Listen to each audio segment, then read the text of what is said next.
Ladies and gentlemen, welcome back to the Final Fantasy VII Remake playthrough. We are making our way through the train graveyard, which, like the sewers, and in the original game was kind of just two screens. Somewhat kind of interesting two screens, but very much expanded here. We get this whole backstory about how kids are vanishing, carried away by a black wind into the train graveyard, and there's this... and this is known only through, like, a story. A story that people tell that has the feeling of something parents tell their kids to make sure that they don't go wandering off without supervision. But, like, it's actually happening, and... Yeah, I was going to say, is there ever a case where a rumor or a legend in an RPG is just that? I'm Never sure actually there something is. that happens. I'm just struggling to think of one. And if there is one or two, Ted is doing that intentionally to subvert the trope. Yes. Yeah, well, or it's Fallout, where nothing is ever as simple as it seems. But, okay, these people don't know that they're living in an RPG, so give them some slack. Anyway. Hey, Bill, why are there numbers coming out of your head, coming out of the vending machine when you hit it because it ate your $5 bill? Hey, man, if you punch this table, a bag of money comes out. But, like, okay. At this point, I realized that I haven't really been using my character's weapon skills at all. Their new weapon skills, rather, so I need to actually work on their goddamn proficiency. Yeah, especially with Tifa, because you get Star Shower. Star Shower was great. Yeah. Yeah, it is. But I was falling behind with Aerith, and I really wanted to get the ball rolling on her skills, because she not only gets a weapon in the train graveyard, but you can also steal another weapon from the boss of the train graveyard. The only time in the game you can get it, too, so make sure you do it. It's also the only time in the game where that happens. Yeah. Because it's a nice little callback to the original game, but it's also like, oh, I really hope you had a knack for assessing everything. I really hope you weren't like me the first time I played, because I just left the steel materia in my inventory because it's already maxed out when you get it, so you're wasting a slot if you use it. And all you get from it is like, oh, you got some gil or yeah. It's not like Final Fantasy XII where you want to constantly be stealing from everything to increase your money intake. Or Thievery in 9. Or 9. Yeah, I was gonna say 9. Well, I only ever stole from the bosses in 9, to be honest. But why not? Thievery is really good.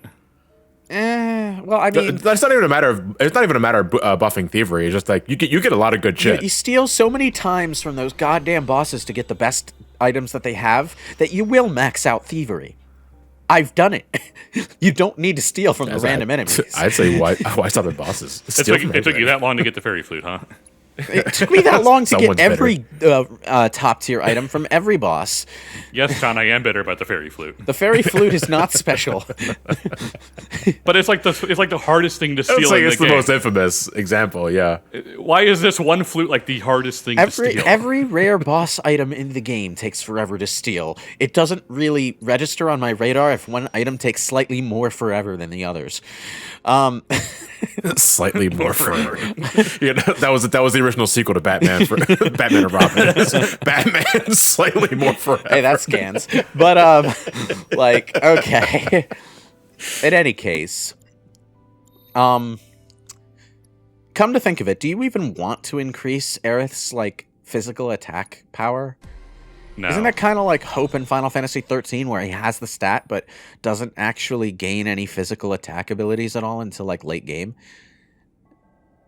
It's always weird with these, with any character who is jack of all trades, master of none, in an RPG.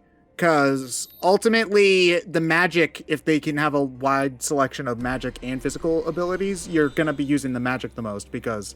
Yeah, but Aerith is not jack of all trades. Aerith's she's physical clearly attacks are magic, are considered magic attacks. They are blocked by enemies that are immune to magic, which is a thing that's going to happen in the train graveyard, by the way. But like Hope in Final Fantasy XIII, he has a weapon, right? He has a boomerang, but you don't get to use it until really late in the game because he doesn't gain any physical attacks naturally until the Crystarium completely opens up. And that doesn't happen until like hour 40.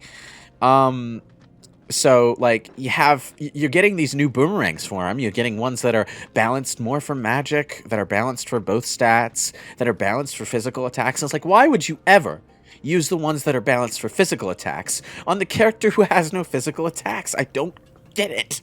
I mean, in an RPG, theoretically, it's so that you can save MP and not have him do his. You don't have magic, MP in but- Final Fantasy 13. Yeah, that's the point. Like the way attacks are categorized. Oh, ghostly things. The way attacks are categorized in 13 is very basic. You have a category of magic attacks and you have a category of physical attacks. Your commando has the attack command and the ruin command, which is basically the attack command but magic. And then in your elemental ravager, you have your fire spell, your ice spell, your thunder spell, all of that, but you also have fire strike, ice strike, thunder strike, etc. So it's basically the same list of commands but physical attack. And you're I've never played it, but every time I look at Final Fantasy 13 gameplay and battles, it just looks like a bunch of nonsense. it kind of It is is. a bunch of nonsense. It just looks like a parody of JRPGs, sort of, where there's a bunch of lights and numbers, but I have no idea what's actually happening. Okay, to be fair, there are good ideas in the Final Fantasy 13 combat system, and when it's good, during a particularly interesting hunt battle or boss fight, it can be really exciting when it's not taking 3 years to finish. That was the thing Final Fantasy was doing a lot around that time. Battles took forever. Most of the time in the random battles, you can get away with just making sure you've scanned everything, and then having everyone auto attack in between paradigm shifts. So, Well, it's funny you bring up 13 and its battle system specifically. I think that's a good transition into the other thing that was announced when Integrate was revealed. The two other things that were Ever Crisis, the mobile. Okay, there's two mobile games. One, there's the battle royale because Where are we dropping, boys? Wait, they made a Final Fantasy Battle Royale? Yes. First Soldier. First Soldier. I think it's called the First Soldier or some other shit. Multiplayer? What the exact name is? Because this is just Are we something that talking it's multiplayer? multiplayer. Okay. It's battle royale. they're It's probably basically trying their to Fortnite. do what they did with Dirge of Cerberus' multiplayer again. No, they're trying to do Yeah. Fortnite. Yeah. Yeah, I mean, Fortnite. I was like, I would say it's more Fortnite than just Dirge of Cerberus, but If you say so. yeah, I know what you're getting at, Lewis. Considering that the concept of battle royale has been a thing since forever, it's just that it didn't really Look take at off this as new genre big as called it did Battle until Royale. Back Fortnite. in my day, we just called that deathmatch. Look, as long as the main games continue to be as good as this one, I literally I mean, yeah, could not give a I'm just shit. going to ignore it. So Yeah. whatever. I wanted to talk more about Ever Crisis because that, in a very strange move for Square, are essentially remaking the original 7, like Again. original OG 7, using remake assets. Wait, what? But the battle system reeks of 13. If you haven't seen it in action yet, It I'm sounds surprised. like they're I thought you doing guys- another Final Fantasy 15 Pocket Edition. Yeah, that's what everybody immediately Yeah, compared so it to. it's just one of those. It's like on this. It's like on one level, I'm glad we have this remake because it's really, really good. On the other hand, it's like if you were just going to remake 7 more close to what it was originally anyway, why didn't you just do that to begin with? Because they Yeah. literally do not care about America for that particular project and are just making something for the Japanese market and hoping they can crib some extra money from us. in So the if you process. wanted the Popeye models with remake assets, you get Ever Crisis because that's exactly what it is. I cannot wait to see Sailor Barrett when they And get to you that But point. the said battle that it's system- mobile, right? It's mobile, but it's most likely going to come to Switch at some point. It's likely going to come to the Switch when it's all Well, done. yeah, like Final Fantasy 15 Pocket Edition did come to PC. Oddly, Yes. and Switch, I think. I think it did. Yeah. Yeah. But the battle system itself reminds me heavily of 13. Why does it do that? Because, and forgive me, it's been a while since I played 13. 13's battle system heavily prioritized commands as ATB filled up, Oh yeah. right? Yeah. And you can spend more of that ATB to do more actions in a single turn. Yeah. Ever Crisis does the same thing. Yeah. It's like it's very similar to what they have going on in this game, although this game is like very deliberately actiony, and there are things that you can do without Yes. the ATB bar to fill the time between Oh the yeah, bigger actions. Ever Crisis does look more turn-based. Yeah, than so they're this probably giving giving Final Fantasy XIII's concepts another shot, which to be fair, they probably should do, because like in Final Fantasy 13 2, for as rock stupid as the story was, they did some interesting things with the combat, but they didn't really have quite as much room to expand on it there as they probably could have used, because they only had 2 main party members and you're totally not Shin Megami Tensei Demon for the 3rd slot. Other than that, damn it, I missed. Look, JRPGs have to be one of the hardest kinds of games to develop when I'm thinking about it. Because you've got the 2 main elements, which are the combat and the story / pacing. And if one of them doesn't land, the whole thing falls apart. Because the combat keeps you interested in the gameplay, but the story keeps you motivated for the combat. Because, I mean, there are some games that can get by on just their battle system, but I think that they're the exception. I forgot about rather this. Than the rule. Oh, that's a funny gag. When Yeah, you get one like kill and then they say wrong. Yeah, like you're obviously going to like go that way first. But the game punishes you for not following Tifa and Aerith right away by giving you a gagged treasure chest with 1 gil and telling you you're going the wrong way. Like, I did laugh when I encountered that the first time. I wish Final Fantasy 13 did that kind of thing, but there is no wrong way to go.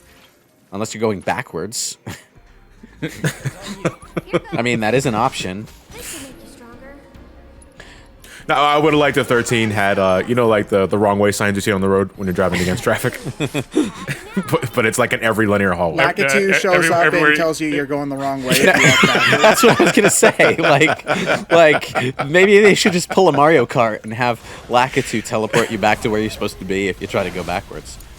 But it would be even funnier if there were opener areas, but you have to walk along the straight path, and if you go too far to the left or right, he pulls you off and drags you back. So what, does Lakitu just calm down and put a fishing hook up Lightning's pants and then just lift her up off the ground? Just lifts you up. This Lightning humiliating, just hunched over. There's got to be a Final Fantasy racing game at this point, right? Yeah, Chocobo Racing. You see it? It's PS1. I was expecting like with a chibi cloud or something in it, but There was a chibi cloud in Chocobo Racing. Oh, there was? Okay, then never mind. Yeah. I am surprised there's not a Final Fantasy racing game. Do you think they would have done something? There needs to be a new one. Yeah, I agree. Because I feel that you can make a lot of bank with that. I think that they could do it though, like give it the Fortune Street treatment and have like Final Fantasy Dragon Quest Racing. Like they could do that. I don't know. I'm sort of mixed with how I feel about Square's mobile scene, because I've given games like Final Fantasy Brave Exvius a shot, and I didn't think it was bad. It just reeks of the. Yeah, I mean, that's why I didn't spend much time on it, because I don't like the idea of gacha. Yeah.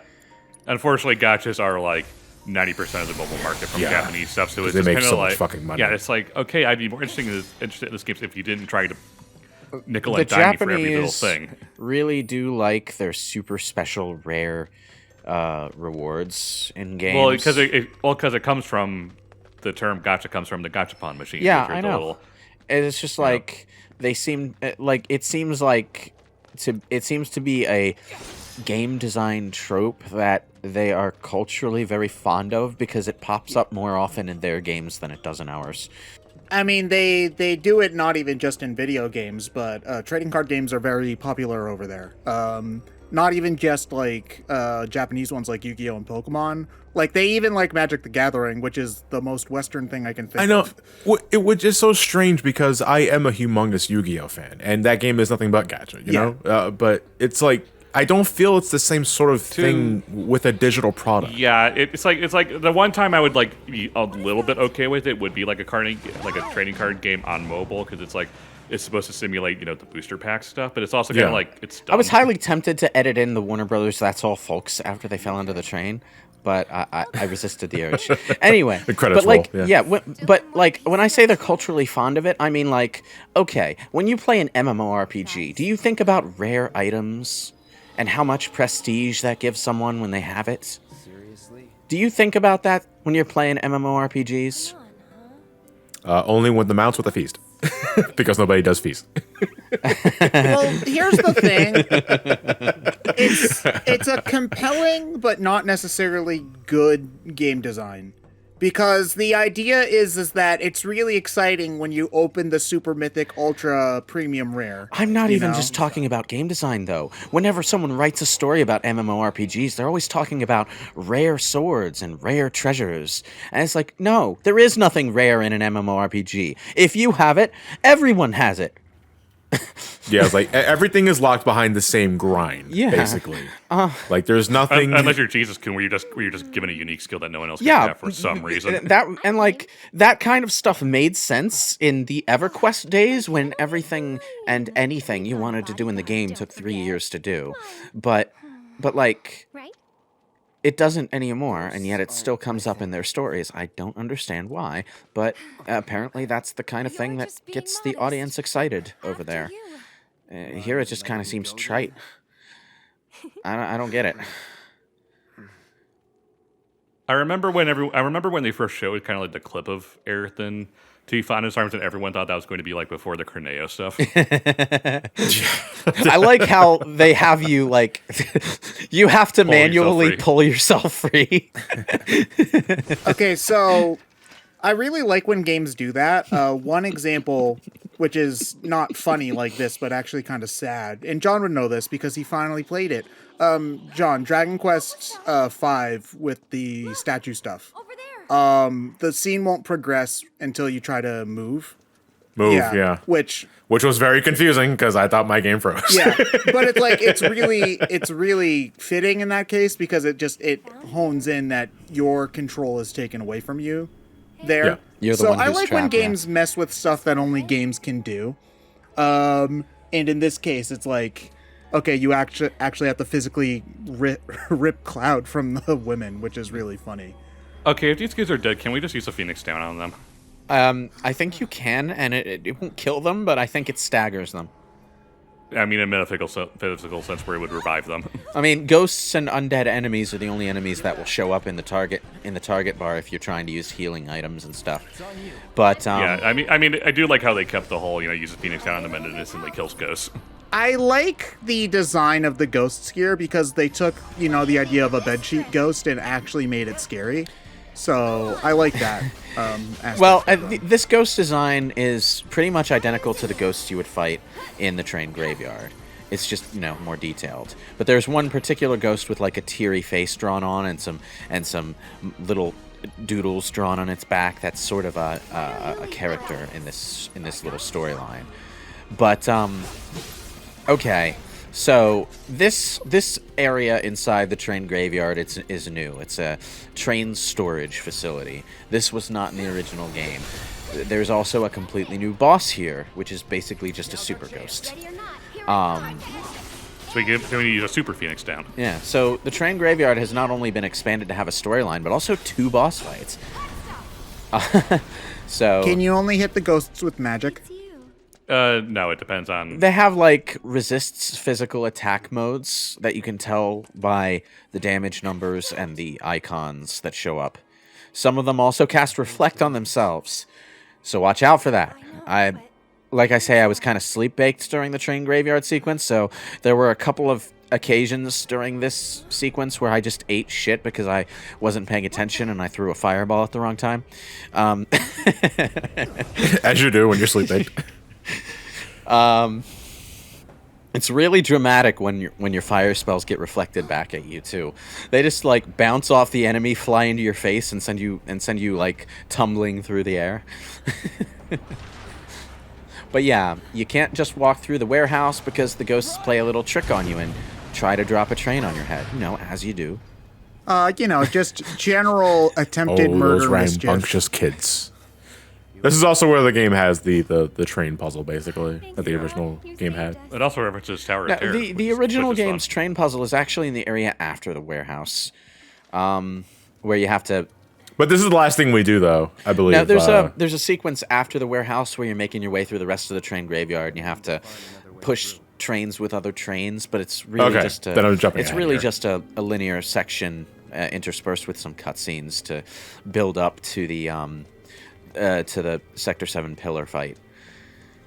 So, which is one of my favorite parts of the game, by the way, in spite of being kind of uninteresting on a gameplay level, because they do some really interesting story stuff there. Like, I was wondering what they would do with the pillar sequence, but they actually used it to set up the meta timey-wimey stuff in a really effective way. It's also where you get the first, like, really blatant signs that Aerith is up to something. Or that she knows more than she lets on, yeah. So, Train Graveyard. It's good stuff. I like trains. I just keep... You know what? I'm waiting for the inevitable Thomas the Tank Engine mod. That just makes the train graveyard. No, it's not just Thomas. It's like all the other trains, but they're like dead and shit. Like their faces are cracked and like. No, like every train is That's a Thomas sad. the Tank Engine character, or rather, one of the character's corpses. I was expecting some sort of like nod to Selfie for some strange reason because I know she was infatuated Well, with she wasn't trains. infatuated with trains. It's just one of her more memorable scenes early on. I loved it. I love this Tower of Terror reference. It's so choice. Yeah. They didn't need to do that at all, but it's like, yay, I like it. I was on the Tower of Terror at Disney World once. Yeah, one It's other like time. the only That's ride I really can nice. remember from Disney World. It's such a good ride. They're taking it down, and it's sad. Now that the California one. Oh, just the California one? They're keeping Yeah, the Orlando- the Florida one I think is safe. Oh, thank Christ.